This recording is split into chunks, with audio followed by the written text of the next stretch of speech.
In other words, they would come into the war against Japan 3 months after the war in Europe ended. And the war in Europe ends on May 8th, 1945. And 3 months later, on August 8th, 1945, the Soviets invade against the Japanese Kwantung Army in Manchuria and quickly overrun it.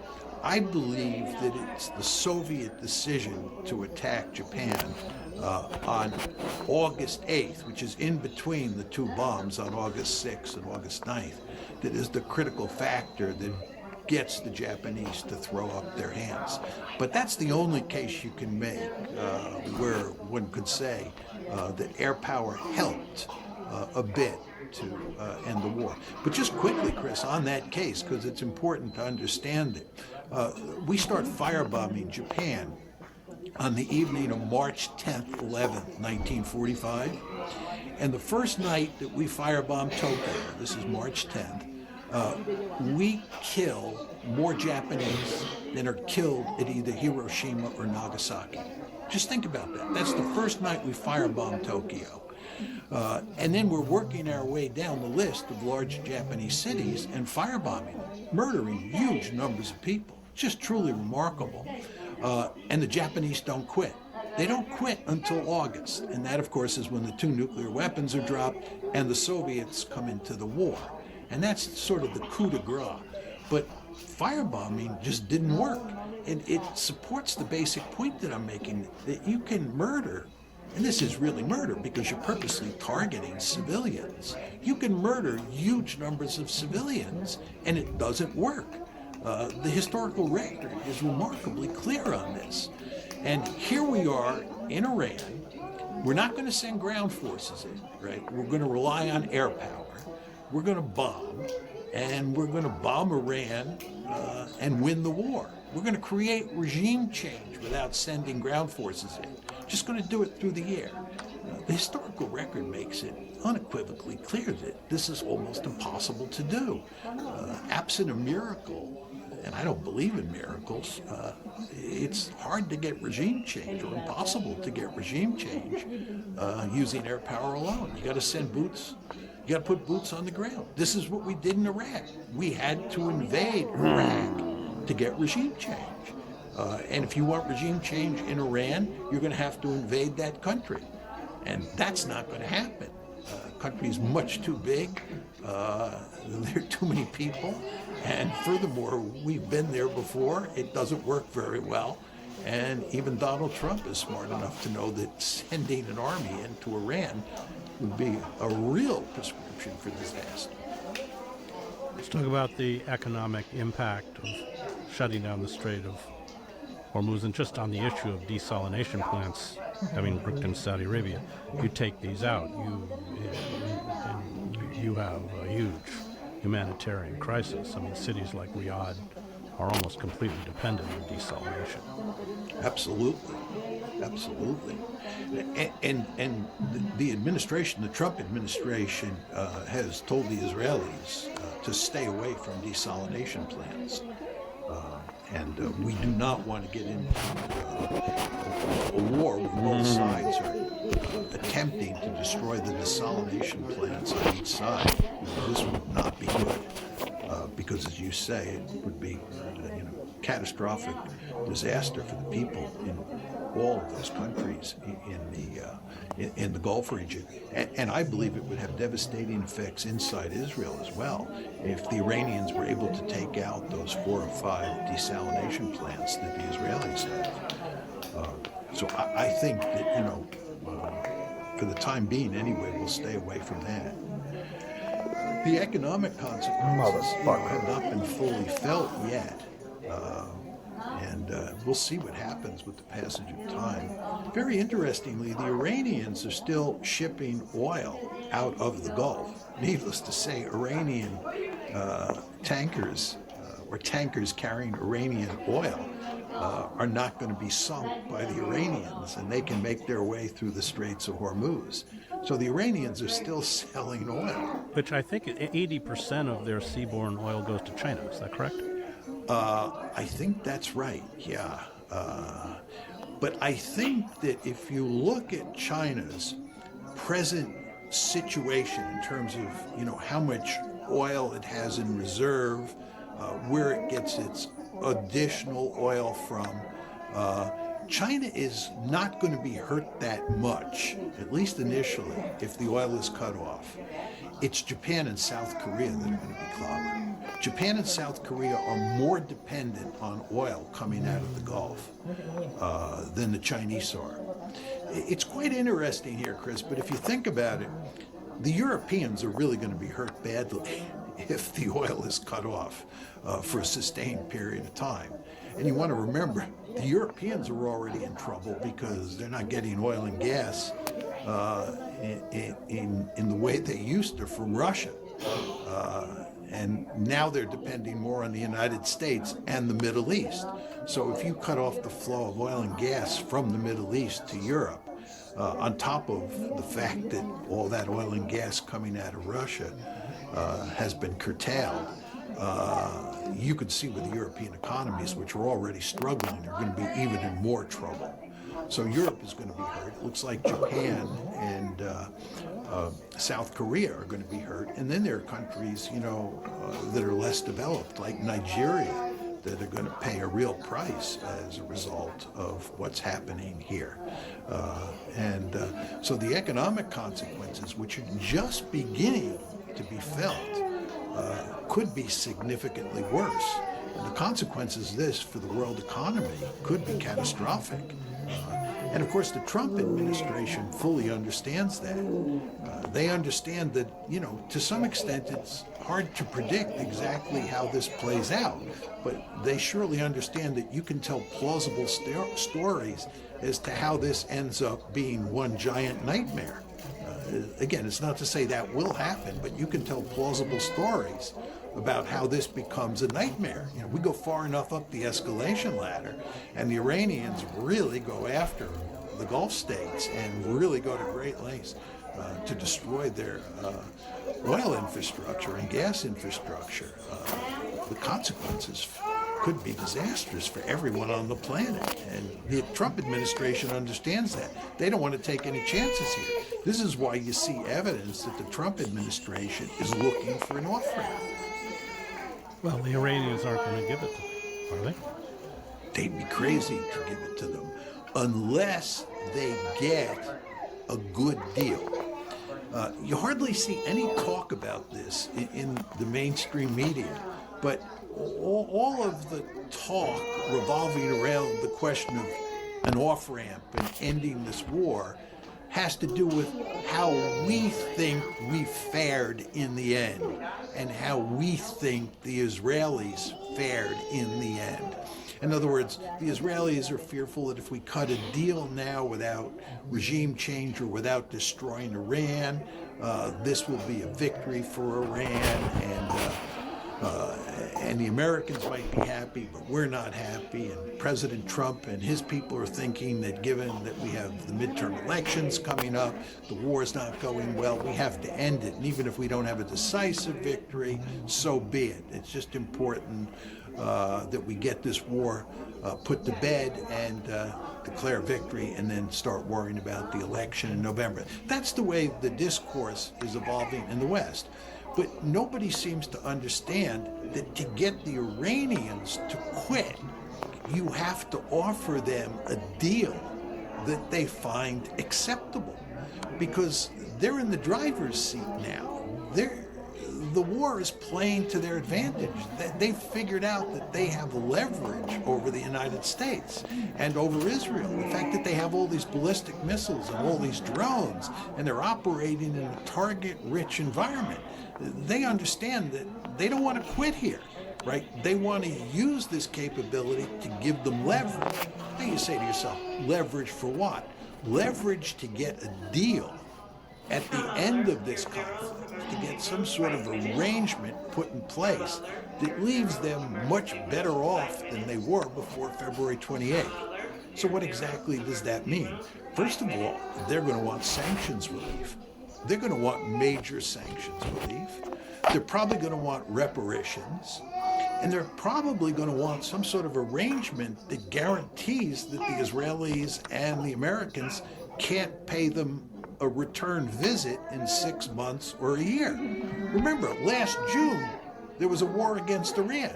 And here we are in March with another war against Iran. This is, in less than 1 year, Iran has been attacked 2 times by the tag team. They don't want a third war. And the question is, how can they prevent a third war? How can they get these sanctions finally taken off of Iran? These are issues that they care greatly about. And when they negotiate an armistice or a peace agreement or some sort of deal to put an end to this war, they're going to have demands. And we're going to have to meet those demands. And if we don't meet those demands, they have an incentive to continue upping the ante until we do agree to certain of those demands. And this is why I say it's hard to see where the United States has a clear off-ramp today. Because it's not just getting the Israelis on board with quitting this war. You have to work out a deal with the Iranians. And given the balance of what looks like the balance of power now between Iran on one side and the United States and the Israelis on the other side, in terms of the conduct of the war, they have no incentive to quit. They should continue to fight. Let's talk about the consequences. Let's say this does become protracted, weeks, months. You use the word catastrophic. Paint a picture of what the global economy could look like. Well, you could have a worldwide depression. You could have something less than that, like a worldwide recession that would have huge consequences for people all over the planet, especially in developing countries. Less so in developed countries, but even in developed countries, it's quite clear that the importance of oil for running the international economy simply can't be underestimated. You know, it's very interesting, but for people who study grand strategy like I do, and you talk about what areas of the world matter to the United States, where are our vital interests at stake? Almost everybody says that outside of the Western Hemisphere, East Asia and Europe matter enormously, and they have both mattered enormously over time because that's where the other great powers are. But then the question is, why does the Persian Gulf, not the Middle East, but the Persian Gulf, why is the Persian Gulf considered to be the third most important or the third important strategic area? You can understand East Asia and you can understand Europe because that's where the great powers are. But why the Persian Gulf? And the answer, of course, is not because there's any great power in the Persian Gulf. There is not. It's because that's where the oil is. And we have long understood the centrality of oil, this natural resource, for fueling the international economy. And if something went catastrophically wrong with the flow of oil coming out of the Middle East, this would have disastrous consequences for the international economy. We've long understood this, and this is why we consider the Persian Gulf to be a vital strategic interest. All of that tells you that if this war plays out in ways that you have a serious cutoff of the flow of oil out of the Gulf, or it's almost completely cut off, this will have disastrous consequences for the international economy. And it won't be just a case of not being able to get gas for your car at a reasonable price. That'll be the least of our problems. The fact is that if you cut off the flow of oil from the Gulf, the effects of that will ripple throughout the economy. It will have a tremendous effect on the industrial base as a whole. It will have a tremendous effect on the cost of electricity. Inflation will go through the roof. Production will be curtailed in serious ways. As I said, you could be in a global recession or a global depression, and people talk about that possibility all the time. And I want to be clear here. I'm not arguing, Chris, that this is going to happen. And in fact, I think that once it becomes clear that we're heading in that direction in a serious way, to put it in slightly different terms, once it becomes clear that we're heading for the edge of the cliff, I think the Trump administration will pull back. I think that President Trump and his lieutenants, who are not the world's greatest strategists, will understand clearly that we have to be very, very careful here because of what the consequences would be.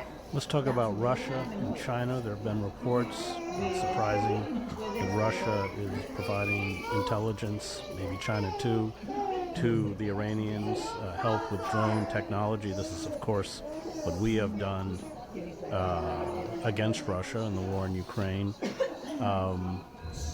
Maybe you can just speculate a little bit on their role and the consequences for Russia and China. Well, the first thing we should just talk about is the incentives that the Chinese and the Russians have to help Iran. And the fact is they have huge incentives, both of them, to help Iran and to do everything they can to make sure that the United States suffers a humiliating defeat in Iran. The United States is a mortal enemy of both Russia and China. And I believe that Putin and Xi Jinping fully understand this. I believe they don't say that publicly for diplomatic reasons. They're smart enough not to advertise just how dangerous they think the United States is, but they surely understand that they're dealing with a country that's basically a rogue elephant that can't be trusted and is incredibly powerful. So seeing the United States pinned down and in serious trouble in Iran is to both Russia and China's interests. Now, in terms of what the Russians and the Chinese are actually doing, there are limits to what they can do in terms of direct intervention. The last thing the Russians want to do, given that they're fighting this major war in Ukraine, is get bogged down in another war in Iran.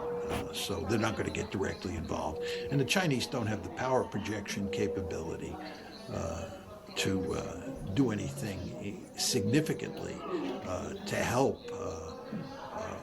Iran. They can't get involved directly either. But both the Russians and the Chinese are still helping Iran, and they're providing intelligence. By almost all accounts, the Russians are providing significant intelligence information to the Iranians that they're using for their advantage. It's quite clear that they've helped them with technology. There were all sorts of reports before the war started that the Chinese had sent in air defense missiles to Iran, and they had sent in a radar, a long-range radar that could track stealth aircraft. And that, coupled with the fact that the United States, that Russia is providing China with detailed intelligence information, has really helped the Iranians wage this war against Israel and the Gulf states and the United States military assets in the region. So they're helping, for sure. And I think, very importantly, that as time goes by, Russian and Chinese assistance to Iran will grow. I think the problem that Israel faces in terms of destroying Iran as a functioning nation state will only increase with time, because I think the Chinese and the Russians will go to greater lengths in the future to help Iran than they have in the past. And as China in particular develops more power projection capability, you want to remember China's building a blue water navy, and China's Belt and Road Initiative extends into the Middle East.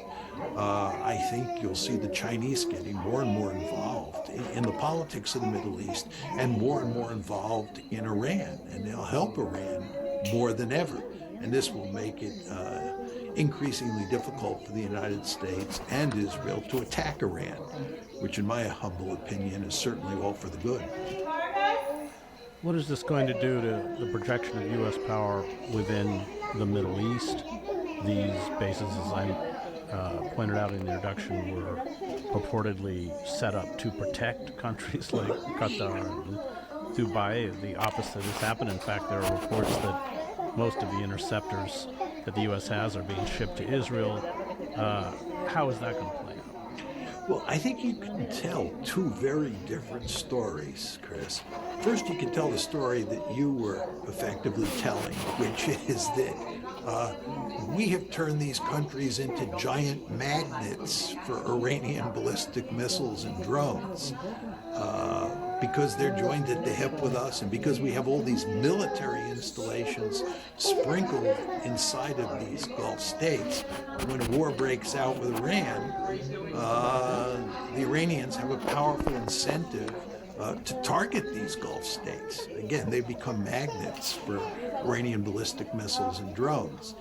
And given that story, you would think when the war ends, that what the Gulf states will do is put a lot of distance between themselves and the United States and tell the Iranians if there's another conflict that they're staying out, they're not helping the United States, and they will not let the Americans use the bases on their territory, and maybe even they'll throw those bases out. That's one story you can tell.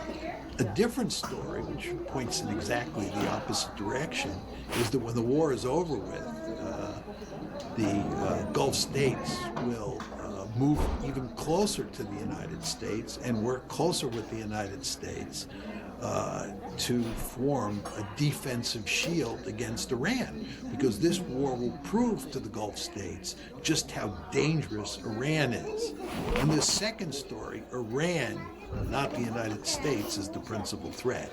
In the first story, it's the United States, not Iran, that is the principal threat.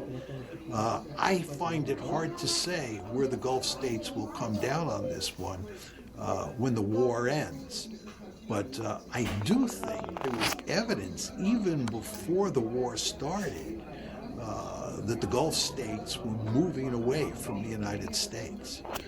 I think if you look at the Saudis, they had serious doubts. This is before February 28th, as to whether the United States was a reliable ally. As I'm sure you remember, the Saudis formed a strategic partnership with Pakistan. And Pakistan literally said it would put its nuclear umbrella over Saudi Arabia. And now the Turks are trying to help, or trying to join that Saudi-Pakistani alliance, make it triangular, because the Turks are worried about the Americans as well. The Turks and the Saudis see that the Americans and the Israelis are a tag team, and that the Israelis at least, but even the Americans, are willing to use military force very liberally in the region. And who's to say they won't use it against the Gulf state? You remember that the Israelis actually attacked Qatar in the past year. That had a shocking effect on countries in the Gulf.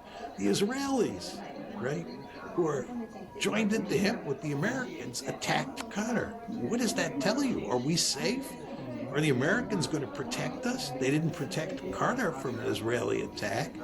So I think even before February 28th, these countries were getting skittish. And certainly after February 28th. Because you want to remember here, as we were talking about earlier in the show, if the Iranians really unleash the dogs and really go after the Gulf states, they go after the desalination plants, and they go after the oil infrastructure, and they try to destroy those sites completely, you're basically talking about destroying those countries. It's not clear that they can survive after that. The damage would be literally catastrophic. And what I'm saying is this is a real possibility. So you see what your close alliance with the United States has done for you. So you would think that this would, at least to some degree, push them away from reliance on the United States. Because it seems to me that it is the United States, not Iran, that's the principal threat. But as I said, you can make the opposite argument. Well, there must be a deep feeling of betrayal. They weren't consulted, they weren't part of the decision process, and they're paying a horrific price. Absolutely, but as we know, the Trump administration doesn't really care what its allies think. The Trump administration does what it wants. President Trump is, not into. He's not into taking the allies' interests into account. No. He's a unilateralist par excellence. He does whatever he wants. And I think, as I've said on numerous occasions, he treats allies worse than he treats adversaries. So, John, let me just close by asking you about the effects on Israel. There's heavy military censorship. You're not allowed to film the aftermath of strikes. The interceptors apparently cannot do much against Iranian hypersonic missiles, which they have held in reserve. What do you see happening in Israel? Well, as I said before, it's important to understand that in the initial week or so of this conflict, the Iranians have concentrated more on attacking the Gulf states and the American military assets in the Gulf states than they have focused on Israel.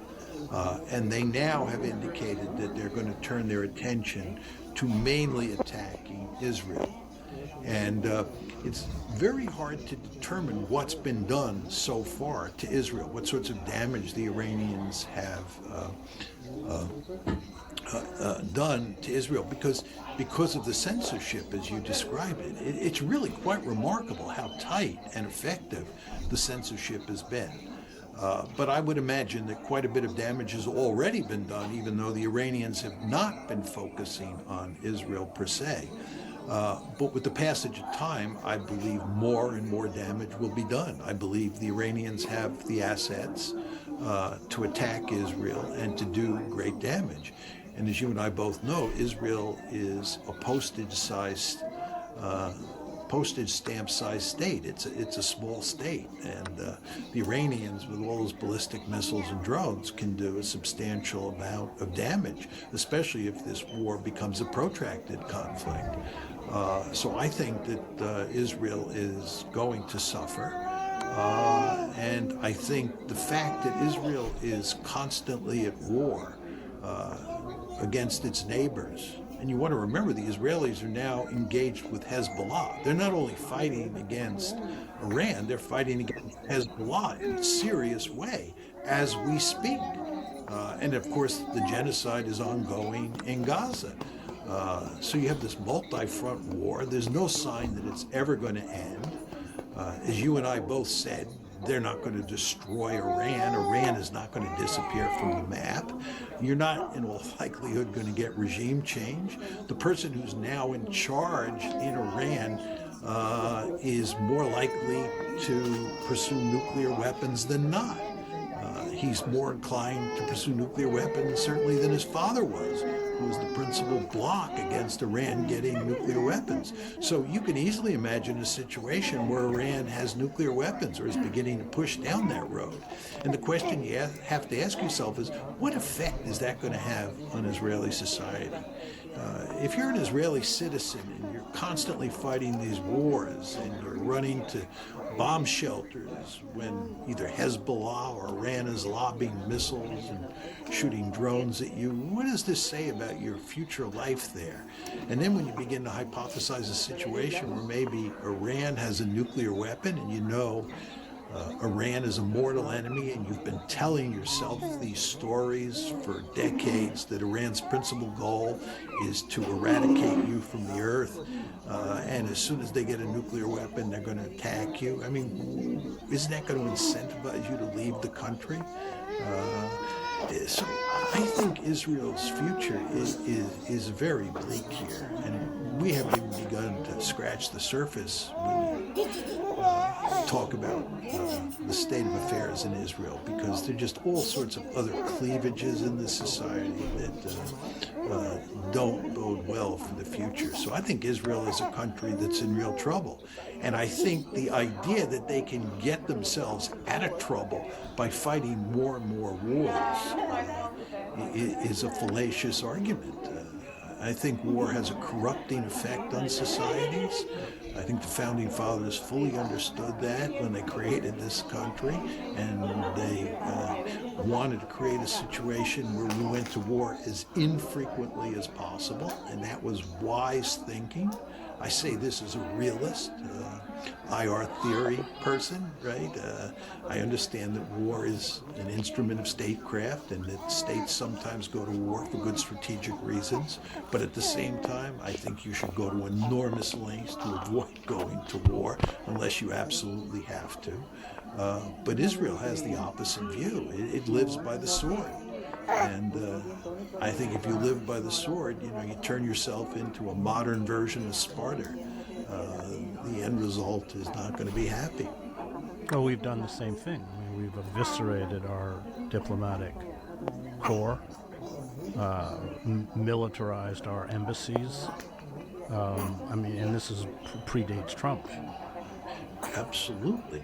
I mean, I believe that if you are addicted to a war and you become a crusader state, which is what we have become, you're going to undermine liberalism at home. And I think we're doing exactly that. I think it's a tragedy what's happening to liberal values in the United States, the extent to which people like President Trump trample on the Constitution, trample on the rule of law, ignore Congress. I mean, I think, it's terrible what's happening here.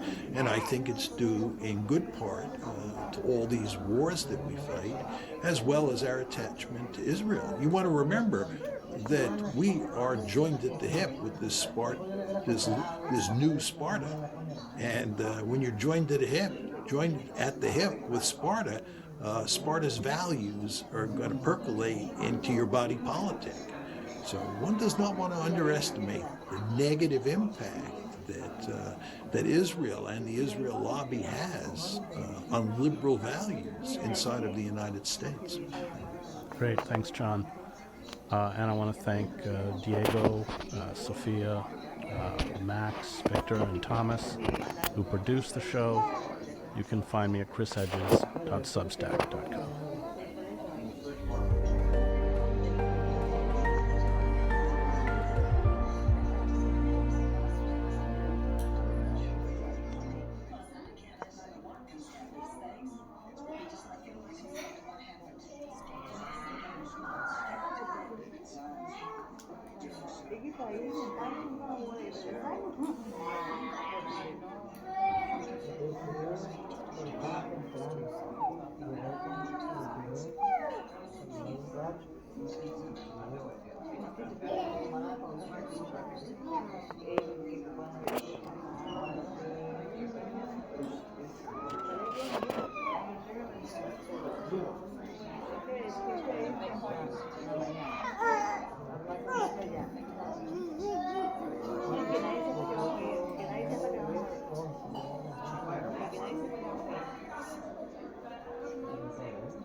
Martinez Styles. There, Dylan. It's gonna be a little kid. Dylan Martinez. Dylan Martinez. I think that's a baby. Uh-huh.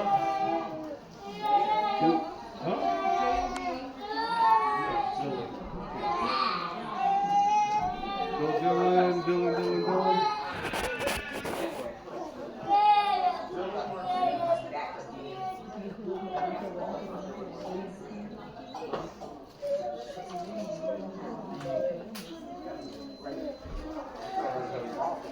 I think that was a little baby I see earlier. That Dylan. Los niños ahora que los ceros son 15 patinos de dinero. Hay un chingado de cosas.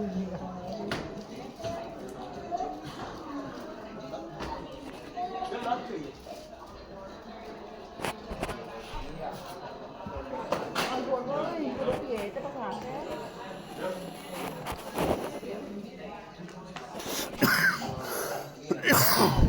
Last call, Dylan Martinez.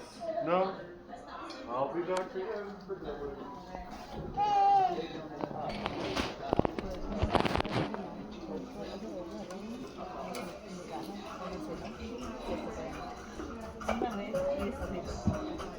Gordo, nomás fue a ver cómo te va.